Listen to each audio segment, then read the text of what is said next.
কিছুদিন বিয়ে হলো, 6 মাস 1 বছর, শ্বশুর শাশুড়ির সাথে বেমানান, মানে না বনে না।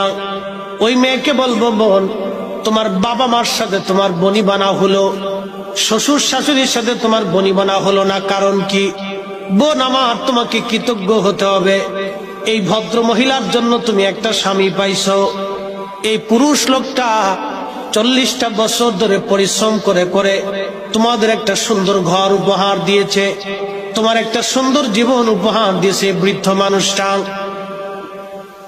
60 বছর ধরে এই বৃদ্ধ লোকটা পরিশ্রম করে করে তোমার একটা সুন্দর সংসার দিল, তোমার একটা জীবন দিল, তোমার একটা সুন্দর বাড়ি দিল, তোমাকে একটা স্বামী উপহার দিয়েছে। এই বৃদ্ধ লোকটা ঘরের মধ্যে যে বৃদ্ধা মা আছে, এই বৃদ্ধা মা নারীটা ঘরের মধ্য থেকে তোমাকে পরিশ্রম করে করে